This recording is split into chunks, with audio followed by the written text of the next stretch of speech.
지난주에 이어서 이제 이 바벨론의 멸망에 대해서 우리가 함께 살펴보기 원하는데요. 특별히 이제 오늘은 이제 제 첫 번째 시간입니다. 우리가 바벨론의 멸망만을 볼 게 아니라 이제 앞으로 메시아의 왕국이 회복되는 그때까지 이루어지는 대적하는 민족들, 지금 이제 보면 이슬람 민족들의 그러한 심판에 대해서 하나님께서 벌써 2700년 전에 이사야서를 통하여서 오늘 살아가는 우리에게 말씀하고 있음을 우리가 앞으로 살펴보고자 합니다. 그래서 이제 14장 앞쪽에 보면 14장 1절에서 3절 말씀에 보면 이제 하나님께서 이스라엘 민족들을 다시 불러주시고 그들이 하나님의 백성으로서 당했던 모든 슬픔과 아픔들, 괴로움들을 이제 하나님께서 위로해 주시겠다고 말씀합니다. 특별히 14장 3절 말씀 한번 보겠습니다. 14장 3절 말씀에 보면 그날에 주께서 내게 안식을 주사 내 슬픔과 내 두려움과 심한 속박에서 벗어나게 하시리니 내가 그 속에서 섬기는 자가 되었느니라. 아멘. 이제 이스라엘이 아직까지 이런 날이 없었죠. 이스라엘이 아직까지 정말 주님께서 주신 안식 속에서 슬픔과 또한 두려움과 심한 속박에서 벗어난 적이 아직 없습니다. 그래서 초기의 종교 개혁가들은 그때 당시 아직 이스라엘이라는 나라가 다시 재건이 되지 않았기 때문에 이스라엘의 건국에 대해서 몰랐어요. 그래서 이 말씀들을 읽을 때 이것을 그냥 교회에 대체를 했습니다. 그래서 교회가 이러한 일들을 하실 것이다. 성도들이 이렇게 눈물을 닦고 하나님께서 성도들의 눈물을 닦아주시고 위로해 주실 것이고 이런 속박에서 벗어나게 해주실 거다라고 이렇게 설교하고 가르쳤습니다. 그런데 이제 20세기에 들어와서 어떤 일이 발생하냐면 1900년 만에 이스라엘이라는 민족이 다시 저 자리에 모이게 됩니다. 보면 14장 2절의 말씀이 그대로 성취가 되는 거예요. 14장 2절 말씀에 보면 백성이 그들을 취하여 자기 처소로 데려오리니 이스라엘의 집이 주의 땅에서 그들을 소유하여 남종과 여종으로 삼겠고 전에 자기들을 포로로 사로잡은 자들을 포로로 사로잡으며 자기들을 학대하던 자들을 다스리리라 라고 말씀합니다. 이것을 읽은 이사야 시대 당시의 사람들은 무엇을 상상했냐면 바로 메시아의 왕국이 세워지는 그때에 우리에게 이 일들이 일어나겠다는 것을 믿게 됐어요. 그래서 이사야서가 써진 당시에 이사야가 이것을 선포할 때에 거기 당시에 있던 사람들은 모두 메시아의 왕국을 이제 기다리게 됐습니다.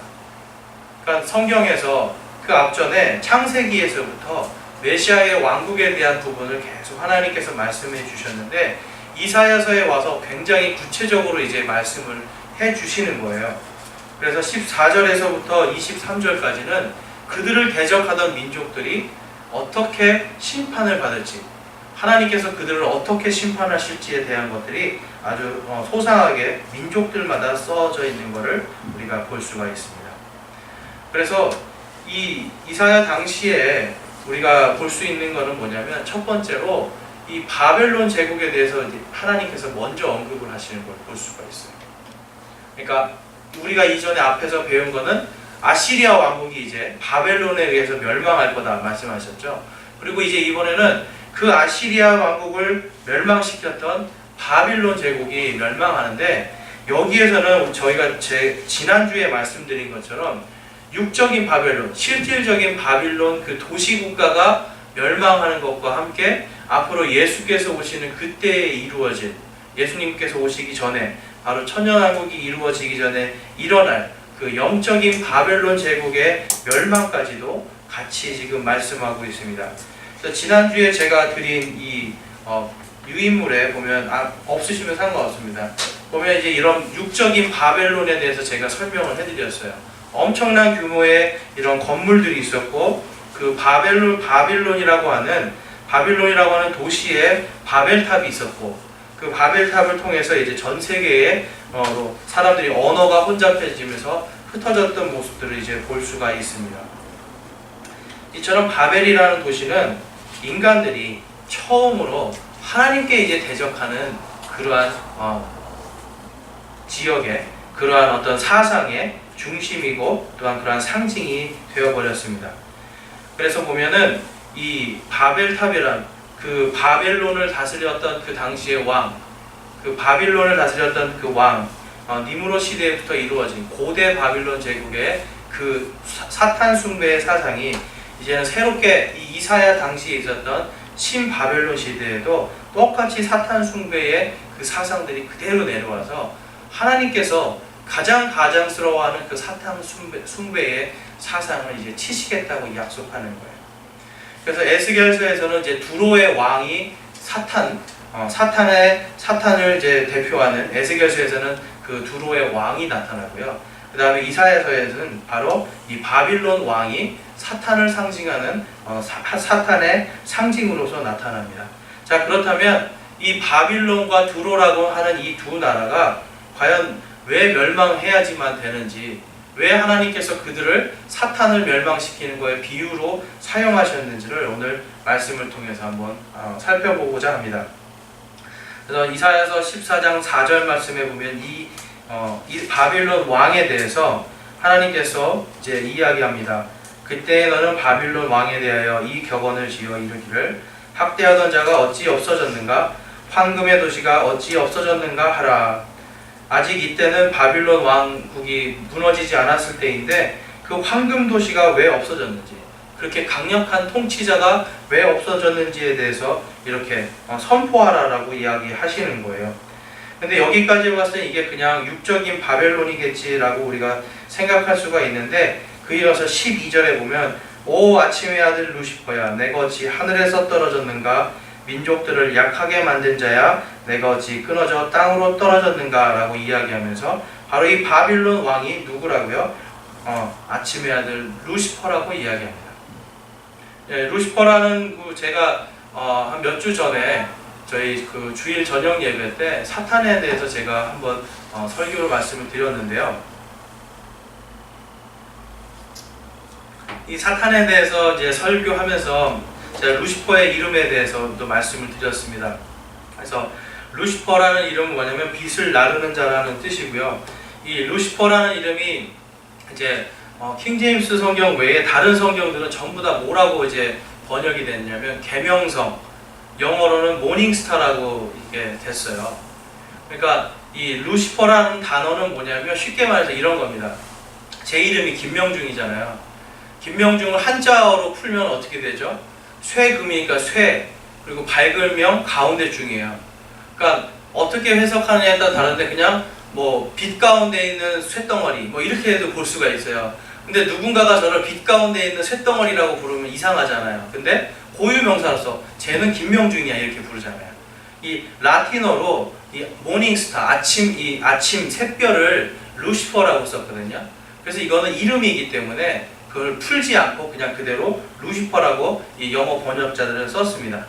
그래서 사탄의 이름을 이제 루시퍼라고 이렇게 성경에서 정확하게 이름을 말해줘야지만이 헷갈리지 않는데, 왜 그러냐면요, 이게 요한계시록 22장 16절에 뭐라고 그러냐면 예수님께서 자기 자신을 뭐라고 그러시죠?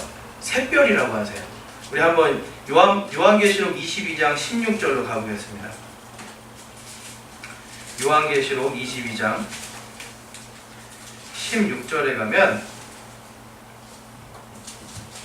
예수님 자신을 어떤 분이심을 지금 말씀해 주시는 거예요. 그래서 이런 말씀이 성경에 있었어? 이렇게 하시는 분도 있을 수 있는데요. 같이 한번 읽어보겠습니다.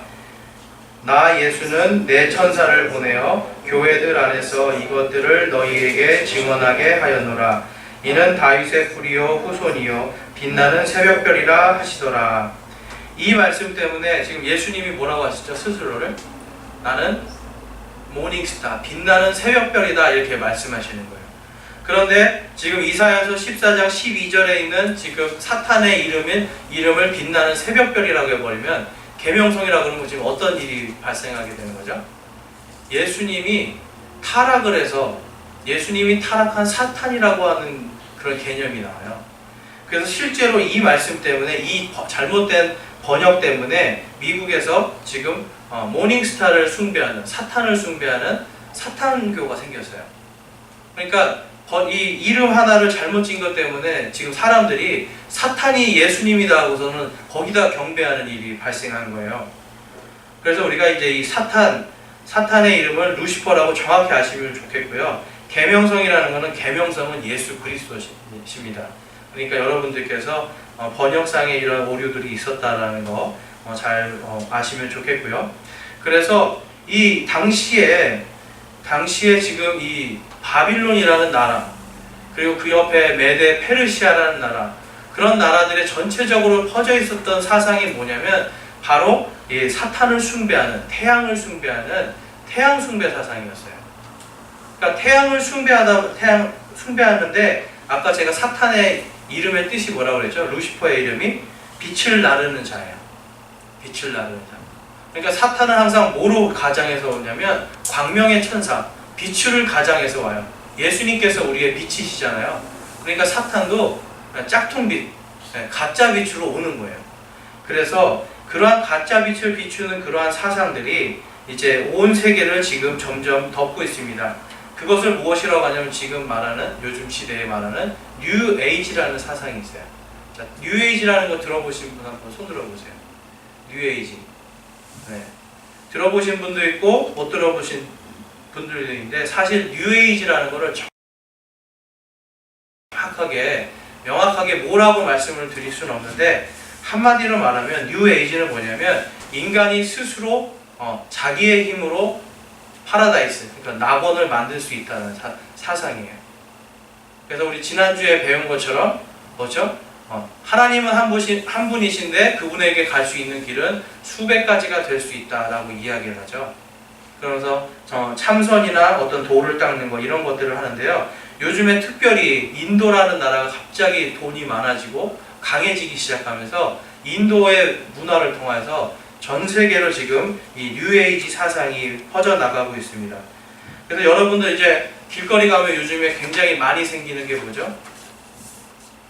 눈을 돌리면 웬만한 건물에 요가 학원이 다 하나씩 있어요. 요가 학원이. 근데 여러분 요가가 뭡니까? 요가 뭔지 아세요? 정확히? 알아요? 네? 자, 요가가 뭔지 아세요 혹시? 인도의 속신. 네, 맞습니다. 요가의 동작 하나하나가 뭐냐면 인도에 있는 신을 상징하는 건데요. 그 동작을 하면서 어떻게 돼요? 점점 그 신들하고 만나는 거예요. 그리고 끝날 때 항상 뭐 하죠? 명상을 합니다. 손을 이렇게 해가지고 명상을 하죠. 우리 그 불상에서 보는 것처럼. 이렇게 하면서 명상을 하면서 뭘로 들어가냐면 완전히 신의 영역으로 내가 들어가는 거예요. 근데 제가 인도에서 낳고 자란, 그러니까 인도 사람인데 목사님이에요. 3대째 목사님인 집안이 있어요. 그러니까 이분이 이제 이야기하시는데, 그분이 이제 한국에도 자주 오시거든요. 한국에도 오시고 미국에도 오면서 자기가 정말 왜 기독교인들이 요가를 하는지 이해를 못 하겠다는 거예요. 왜 그런 일을 하는지, 그리고 목사들이 그걸 놔두는지 이해를 못 하겠다는 거예요. 왜냐하면 이 요가의 궁극적으로 마지막 최종 단계는 어떤 신하고 만나야 되는지 아세요? 뱀이에요. 옛뱀, 창세기 시대에 있었던 옛뱀, 마지막에 만나야 되는 신이 뱀이에요. 그거를 쿤달리니라고 합니다. 이 쿤달리니라는 영이 들어오면 어떻게 되냐면 손발이 다 꼬이는 거예요. 완전히 다 다리도 꼬이고 뱀처럼 다 꼬여가지고 희한하게 앉아있어요. 그러면 신이다, 이 사람이 신이다 그래서 돈도 주고 거기서 절하고 그래요. 그러니까 인도의 이 그 뉴에이지 사상이라는 거는 뭐냐면 결국은 인간이 신이 되는 길인 거예요. 인간이 신이 되는 길.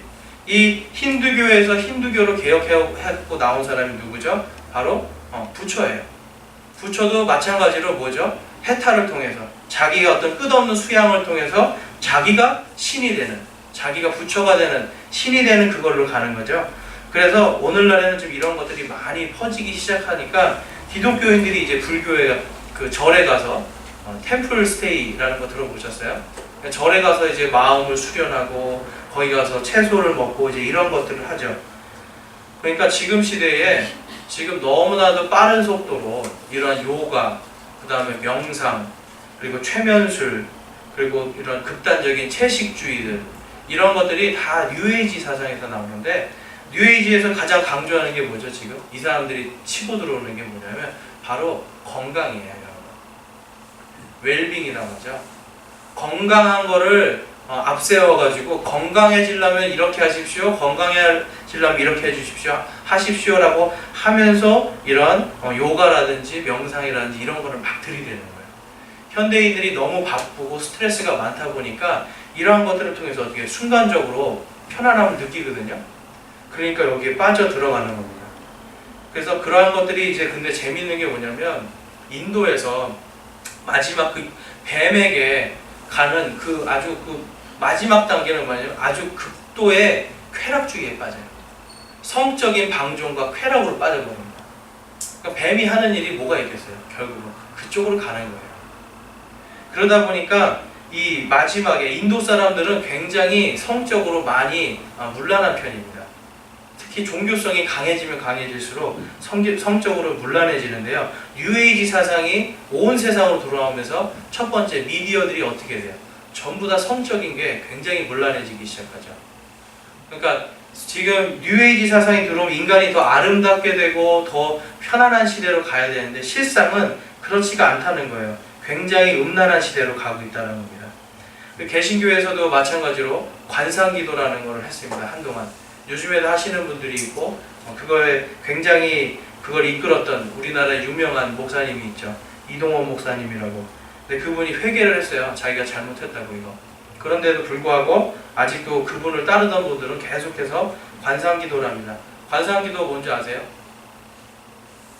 관상기도가 뭐냐면 어두운 데서 촛불 딱 켜놓고요. 촛불을 바라보면서 이렇게 계속 이제 그 기독교인들이 이렇게 하는 거예요. 예수 그리스도와 나, 성령님과 나, 이거를 계속 반복하는 거예요. 조용한 음악 틀어놓고. 그러면 뭔가 이렇게 그 굉장히 마음의 평안함이나 이런 게 확 들어오면서 거기에서 어떤 느끼는 쾌감 같은 거를 사람이 얻는 거거든요. 이게 관상기도인데 이거의 시작은 어디서 시작이 되냐면 바로 로마 카톨릭에서 시작해요. 지금 현재 그 교황이 예수회잖아요. 예수회의 예수회라는 거를 만든 사람, 그 사람이 이그나시우스 로욜라라는 사람인데 그 사람이 만든 초월 명상법이에요. 근데 이것이 기독교에서 하는 것이 아니라 이 아까 말씀드렸던 바빌론에서부터 시작되는 초월 명상법들, 바빌론 신비 종교들에서부터 시작되는 것들입니다. 그래서 오늘날의 이러한 뉴에이지 사상들, 이러한 것들이 뭐냐면 전부 다 그 뿌리를 어디에 두고 있냐면 바빌론 신비 종교에서 두고 있습니다. 그래서 우리들은 이제 이 사탄에 대해서도 조금 더 우리 살펴보기 원하는데 이 사탄을 좀 이해를 해야 돼요. 그래서 거기 써 있는 것처럼 사탄이 이제 요한계시록 12장 4절에 보면 이렇게 말씀하고 있습니다. 거기 붉은 용으로 묘사된 사탄이 별들, 그러니까 거기에 보면은 별들이라고 나와 있는데요. 제가 한번 읽어볼게요. 이 12장 4절에 보면 이렇게 말씀합니다. 그의 꼬리가, 이건 사탄의 꼬리입니다. 하늘의 별들 중 3분의 1을 끌어다가 땅에 내던지더라. 용이 막 해산하려고 하는 그 여자 앞에 서서 그녀의 아이가 태어나면 곧 그 아이를 삼키고자 하더라. 이것은 지금 영적인 세계에서 예수 그리스도의 탄생을 방해하던 이 사탄의 모습을 지금 사도 요한이 그것을 예수께서 보여주신 그대로 지금 쓰고 있는 거예요. 그러니까 옛뱀 그 붉은 용이 자기의 꼬리를 통해서 이 별은 무엇이냐면 천사들이거든요. 천사들의 3분의 1을 지금 땅으로 내던졌다라고 요한계시록 12장 4절에서 말씀합니다. 그래서 이 성경에서는 뭐냐면 이 마귀가 있어요. 사탄을 우리는 마귀라고 하죠. 그런데 사탄의 졸개들, 타락한 천사들을 마귀들이라고 이야기합니다. 그런데 아쉽게도 이 한글 번역본에서는 이거를 그 마귀들을 갖다가 전부 다 귀신으로 바꿔버렸어요. 그러니까 귀신 들린 자 이런 얘기 나오잖아요.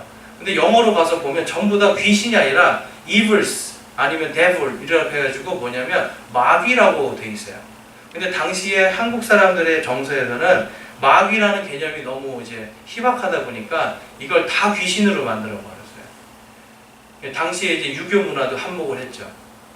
그래서 귀신은 뭐죠, 여러분? 귀신의 정확한 의미가 뭡니까? 거기 제가 써놨습니다. 정확한 의미는 죽은 홀령이 갈 데를 못 가고 떠돌아다니는 게 귀신이에요. 여러분 전설의 고향 보셨죠? 전설의 고향에서 보면은 떠돌아다니는 귀신들 어떤 귀신들이에요? 처녀 귀신들, 네? 그리고 막 원하는 산 이런 귀신들. 그 뭡니까? 제대로 그 저승으로 가야 되는데 못 가고 부천을 떠돌아다니는 거를 귀신이라고 당시에 사람들은 생각을 했어요. 그런데 이게 뭐랑 연결이 되냐면 이게 당시에 유교에서 말하는 조상신 숭배, 제사라는 건 뭐냐면 우리 조상, 우리 어머니, 아버지 그리고 할아버지가 돌아가시는 그 순간 어떻게 돼요? 우리 집안을 다스리는 이 가계를 수호하는 수호신이 되는 거예요. 그러니까 그 수호신한테 절을 하고 해야 어떻게 돼요? 잘 달래드리고 해야 어떻게 됩니까? 집안이 잘 되는 거예요. 근데 유교에서는 뭐를 항상 강조하냐면 충효사상. 그래서 군사구일체라는 걸 항상 강조하죠. 왜냐하면 임금과 선생님과 아버지는 하나다 이렇게 얘기하죠. 이거를 뭐 어떤 영화에서는 두사구일체 이렇게 얘기하는데 어쨌든 이 유교에서는 뭐냐면 임금과 스승과 아버지가 하나라고 보기 때문에 결국은 뭐냐면 아버지에게 제사를 안 드리는 자는 뭐죠? 임금에게 제사를 안 드리는 자가 되는 거예요. 유교 경전을 가르치는 사람을 거역하는 사람은 뭐죠? 임금에게 반역하는 자가 되는 거예요. 그래서 이성계가 처음에 통치 이념으로 국가 통치 이념으로 종교로서 유교를 들여올 때 그래서 불교를 탄압한 거예요. 불교는 어떻게 해야 돼요? 죽으면 그 영혼이 다른 짐승이나 곤충이나 이런 데로 가서 어떻게 계속 윤회를 하기 때문에 아무리 제사상을 차려도 올 수가 없는 거예요. 그러니까 어떻게 처음에 계속해서 불교를 압박했어요. 물론 그 이전에 고려시대에 너무 불교가 타락한 부분도 있지만 유교하고 안 맞는 부분 때문에 숭유억불 정책이라는 걸 씁니다. 그러다 보니까 어떻게 돼요? 절들이 전부 다 어디로 갔어요? 산속으로 다 도망간 거예요. 옛날에 그 고려시대 역사책에 보면 절들이 어디 있었냐면 도시 한가운데서 크게 건물을 짓고 있었어요. 근데 이성계가 갑자기 정권을 잡으면서 이 유교를 강조하니까 어떻게 전부 다 산으로 도망갔단 말이에요. 그래서 지금 산마다 절이 있는 이유가 거기 있습니다. 그래서 이 우리가 조상신에게 제사를 지내는 것 자체가 무엇이냐면 여러분 이게 우상숭배고 또 한편으로 보면 이것이 사탄숭배예요. 왜 그러냐? 아까 제가 말씀드렸죠. 이 빛을 우리나라는 옛날에 조상신 전에는 뭘 숭배했죠? 여러분 그거 아시나요? 우리나라 조상신 숭배하기 전에 뭘 숭배했죠? 우리나라 제주도라든지 이렇게 그 해안가 지방으로 가면 전부 다 뭘 숭배했어요? 이무기, 뱀 숭배했어요. 뱀. 우리나라가 뱀을 굉장히 강하게 숭배하던 나라예요. 그리고 그 이전에 고조선 시대 때는 뭘 숭배했죠? 그때 당시에는 뭐예요? 그때는 하늘을 숭배했었어요. 네. 하늘신. 그럼 바람과 구름과 하늘 이런 그 우주를 이렇게 주관하는 그런 신들을 이제 했는데 이것이 유교라고 하는 것을 한 500년 딱 잡아버리니까 전부 다 조상신으로 바뀌었거든요. 근데 유교의 원래 시작됐던 중국하고 우리나라하고 제사상이 완전히 다릅니다. 왜냐하면 우리나라에 그러한 마귀를 섬기던 그런 샤머니즘하고 섞이면서 이게 바뀌는 거예요. 그래서 여러분 왜 사과 윗둥을 잘라버리는지 아세요? 사과 위, 그 다음에 배 위를 자르는지 아세요? 조상님들이 칼이 없어서 이거 못 드실까봐 그런 것 같아요? 아니에요. 그것이 무엇이냐면 다 태양들을 상징하는 거예요. 네. 태양신에게 제사를 드리는 그 예법들이 그대로 오는 거예요. 그래서 촛불 켜죠. 그 다음에 사과라든지 배라든지, 사과는 태양같이 생겼잖아요. 배는 달이잖아요. 그러니까 태양과 달을 숭배하는 그런 것들. 그리고 어동육서 뭐 이런 것들 다 아시죠? 그게 뭐냐면 당시에 옛날에 태양신을 숭배하던 이집트에 가도 그러한 제사상에 생선들이 막 올라와요. 그리고 바빌론 신비 종교는 뭐냐면 특정한 날에는 생선만 먹게 해요. 고기를 못 먹게 하고. 그래서 천주교에서도 그거를 그대로 답습해가지고 특정한 금요일 날은 고기를 못 먹게 합니다. 특히 이제 성금요일 같을 때 고기를 못 먹고 어떻게 해요? 생선만 먹으라고 그래요. 고기는 예수 그리스도의 몸이라고. 그렇게 하면서 하는데 실질적인 거는 바빌론 종교에서부터 파생된 것들이에요. 그래서 이제 여러분들 거기에 보시면 이제 시간이 없기 때문에 제가 좀 빨리 진행하겠습니다. 그래서 에스겔서 28장 1절에서 19절에 보면 이제 두로의 왕이 바로 사탄이다라는 것을 이야기합니다. 그걸 어떻게 할 수 있냐면 14절에 두로의 왕에게 얘기하면서 너는 기름 부음 받은 덮는 그룹이라 라고 이야기하는데 사탄이 바로 타락한 천사, 타락한 그룹이라고 성경이 이야기하거든요. 그래서 이 두로에게 왕에게 이야기하지만 두로의 왕 그 뒤에 있는 지금 사탄에게 하나님께서 에스겔을 통해서 선포하는 걸 볼 수가 있습니다. 그래서 이 바벨론과 두로의 공통점이 있어요. 그게 뭐냐면 바로 이 태양신을 숭배하는 그 사상을 굉장히 강하게 갖고 있던 나라예요. 이 두로라는 나라는 지금 어디냐면 지금의 레바논이에요. 두로와 시돈, 성경에서 말하는 두로와 시돈은 레바논인데 두로는 하나님께서 이 성경에서 말씀해 주신 것처럼 지금 완전히 황폐한 도시가 돼가지고 사람이 살지 않습니다. 그런데 당시에는 이 페니키아인들이라고 하는 레바논 이전에 페니키아 왕국이 있었는데 이들이 무엇을 했냐면 그 바빌론 신비 종교에서 제사장들이 입는 주홍색과 그런 자주색 옷감을 물들이는 염료를 만드는 나라였어요. 염료를 그게 전 세계에서 가장 좋은 염료를 만들어서 파는 이 무역 국가가 무역 도시가 바로 두로였어요. 그래서 거기에는 이 태양신을 숭배하는 가장 큰 신전이 있었습니다. 당시에. 그래서 하나님께서는 이 바빌론과 또한 이 레바논 지역에 있는 이 두로를 두 개의 나라를 통해서 하나님께서 이 사탄을 내가 멸하겠다. 심지어는 무엇을요? 사탄을 숭배하는 그 숭배하는 정신까지 내가 싹 다 없애버리겠다라고 하는 하나님의 엄청나게 무서운 진노가 그 말씀 안에 담겨 있는 것입니다.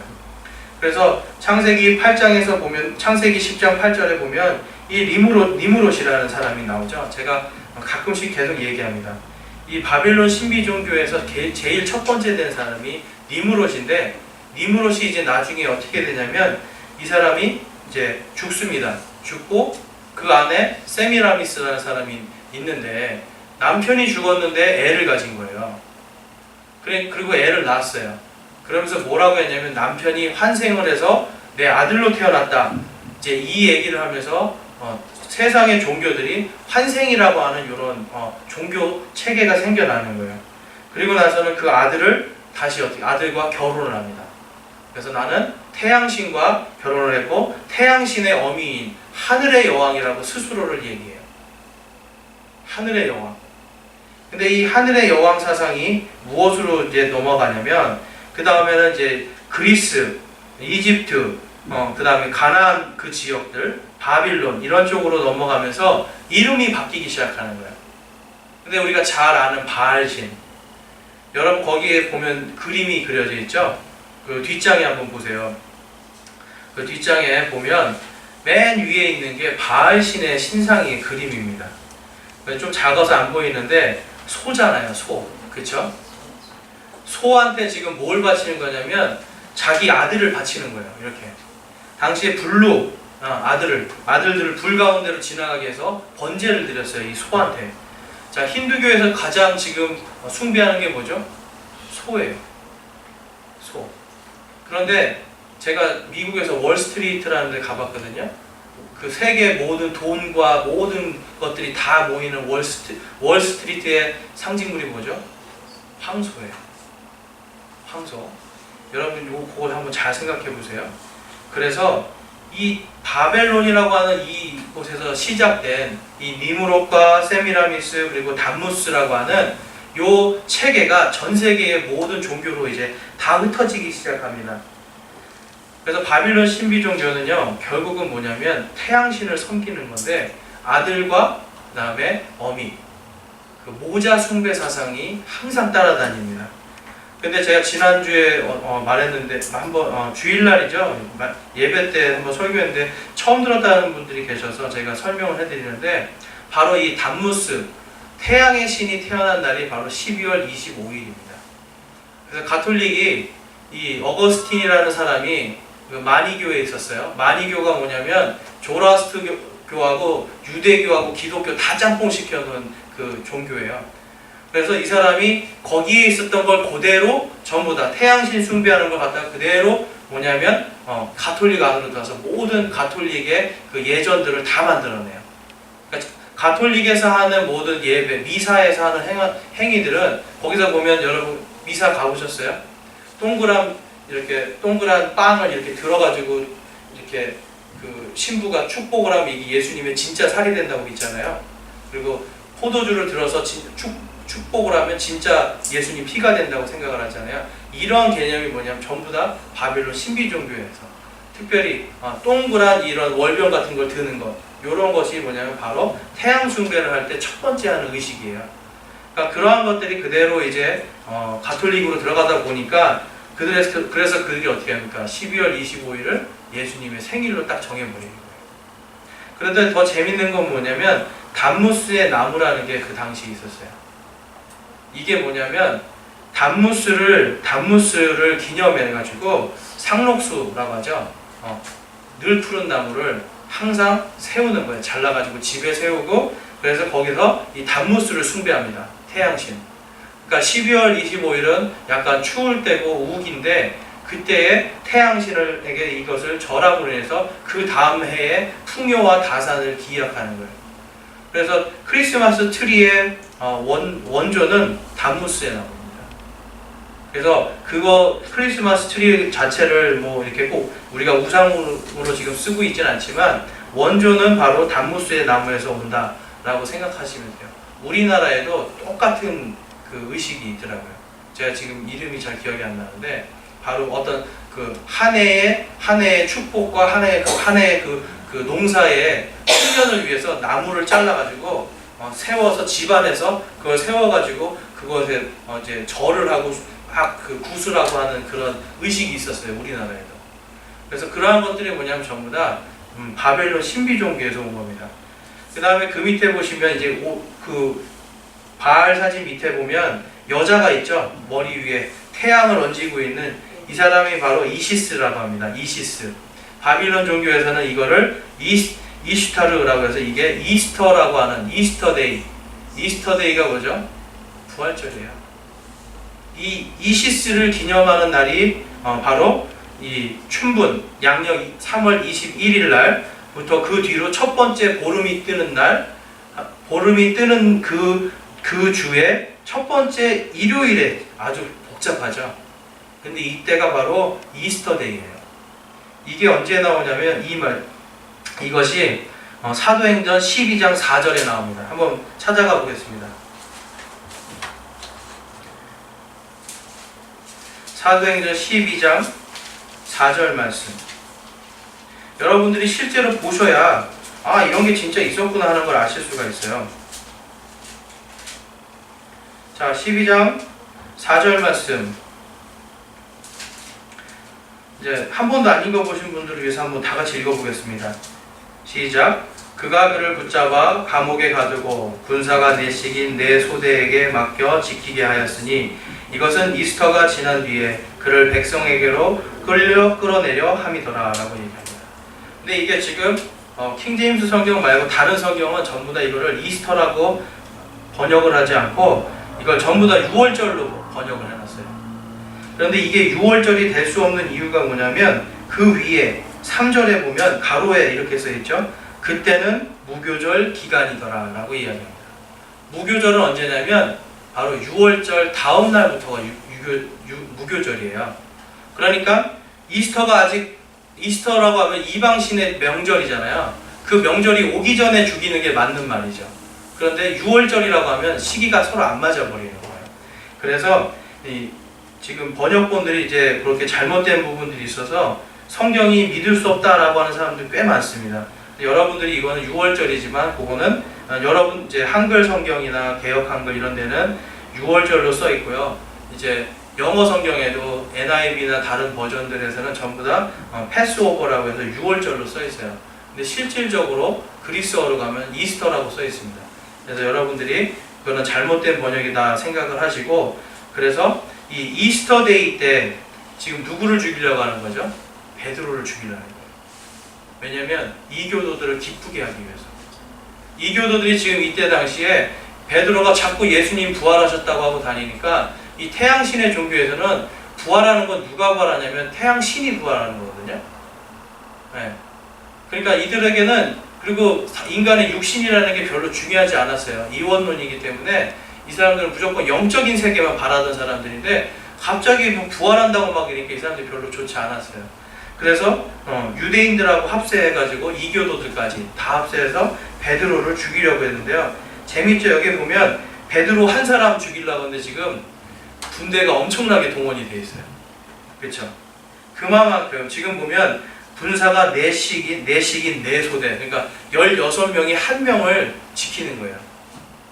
살인 기술자들이죠. 이들은 엄청나게 강한 이 군사들이 16명, 4명씩 4소대로 해서 지금 한 사람을 지금 이 감옥에 넣어놓고 지키고 있을 정도로 당시에 이 베드로라고 하는 사람의 이 하나님께서 주신 권능이 얼마나 컸음을 우리가 볼 수가 있습니다.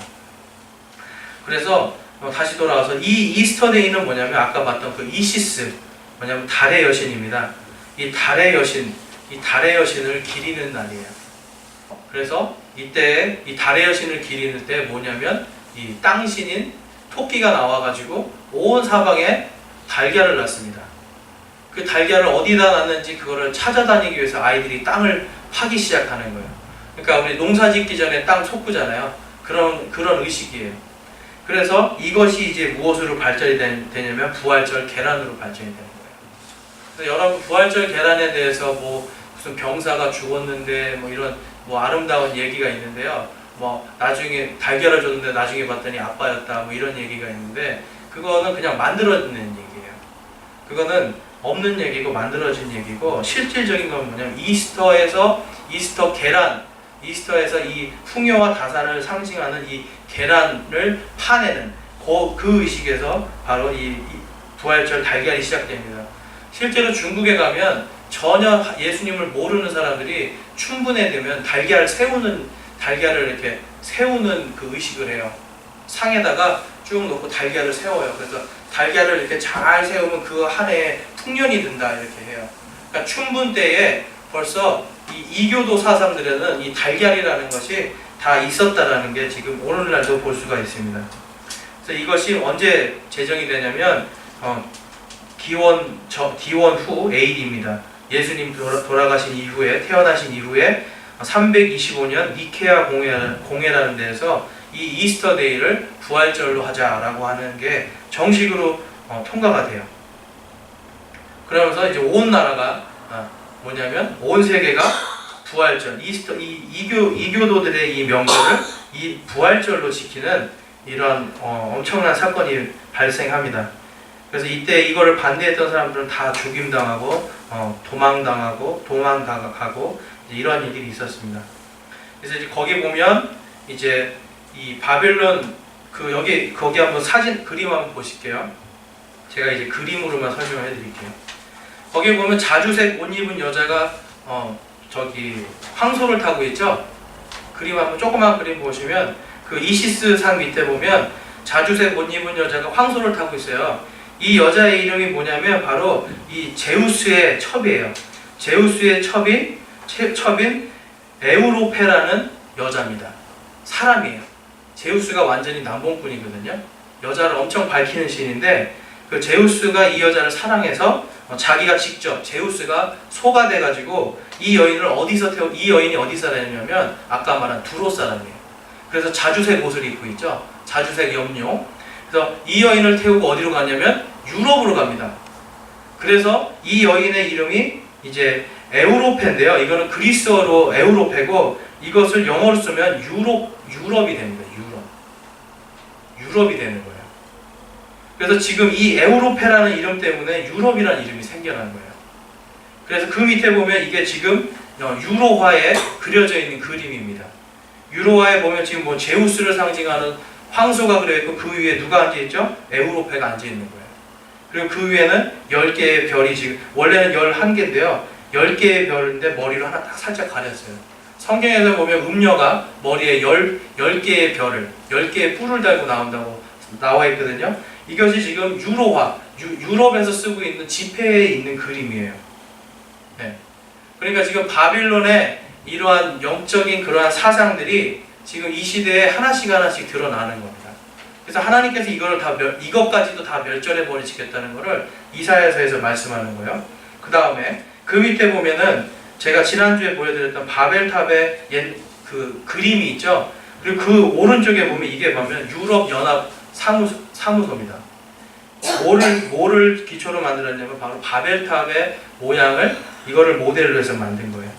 그리고 그 옆에 보면 별들이 있고 바벨탑, 노란 별이 있는 바벨탑이 있죠. 이거는 지금 유럽에서 EU 연합 기념으로 만든 우표예요. 근데 거기에 자세히 보면 뭐라고 써 있냐면요. Many tongues, one voice라고 써 있어요. 바벨탑은 어떤 곳이죠? 하나의 언어를 수많은 언어를 흩어버리셨잖아요, 하나님께서. 근데 이들은 뭐냐면 수많은 이 혀들, 텅은 언어거든요. 수많은 언어들이 한 목소리를 낸다라고 하는 하나님을 대적하는 지금 이 우표를 발행한 거예요. 지금 시대가 우리가 알지도 못하는 사이에 이렇게 급격하게 바벨론 사상이 온 세상으로 이제 퍼져나가고 있습니다. 그리고 그 옆에 보면 이제 그 이슬람이에요. 여러분, 이슬람은 유일신 종교잖아요. 그럼에도 불구하고 이들이 지금 전부 다 무슨 심볼을 썼죠? 달과 별이죠.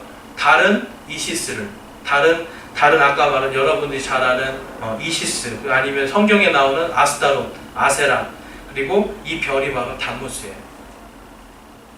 그래서 이 별을 뭐냐면 이들은 계명성이라고 부릅니다. 그래서 이 이슬람 국가들이 제가 이 국기를 넣은 이유가 뭐냐면 지금 이슬람 국가가 전부 다 알라라고 하는 유일신을 믿는 것 같지만 실질적으로 이들이 지금 사용하고 있는 심볼들, 그리고 초록색 있죠. 초록색은 바로 담무스를 상징하는 거예요. 초록색. 아까 그 크리스마스 트리 말씀드렸죠. 초록색은 담무스와 그 다음에 제우스 신의 상징이에요. 그래서 이들이 가지고 있는 기본적인 것이 무엇이냐면 바로 이러한 이교 사상들, 바빌론 신비 종교에서 있는 그 사상들을 그대로 갖다 쓰는 거예요. 그래서 옛날에는 12월 25일 날 이들이 아주 큰 축제도 열고요. 이스터 데이 때 큰 축제도 열고 그랬답니다. 이슬람교를 믿으면서도.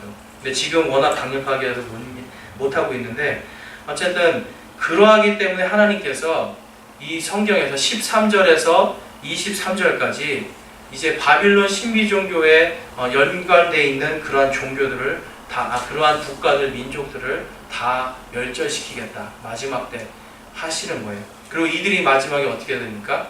마지막 때에 아마겟돈, 무기또 골짜기라고 합니다. 무기또 골짜기를 이제 그 히브리 말로 하면 아마겟돈이에요. 그곳에 모여서 어떻게 해요? 전부 다 이스라엘을 이제 치겠다라고 그들이 모이는 거예요. 그때 예수님께서 재림하시면서 모든 것을 한 번에 그들을 다 진멸해 버리십니다. 그러면서 세워지는 것이 뭐냐면 바로 메시아의 천년 왕국이 세워진다. 이것이 바로 성경의 말씀입니다.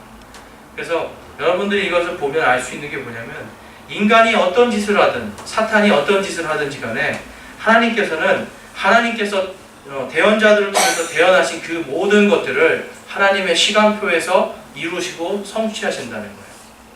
그래서 우리가 시대를 바라보는 눈을 가질 때에 성경 말씀을 보면서 이 시대에 아직도 성경에 있는 옛날에 그러한 하나님의 진노하심이 끝난 것이 아니라 아직도 하나님의 진노하심은 예수께서 오시는 그날까지 하나님께서 대언자들을 통해서 예언하신 그 모든 것들이 이루어지는 그때까지 하나님의 모든 진노의 계획들과 또한 마찬가지로 구원의 계획들이 이제 하나씩 성취해 나가고 있다는 걸 여러분들 믿으시길 바라고요. 하나님의 말씀이 곧 여러분들의 삶에서 가장 중심이 되길 원합니다.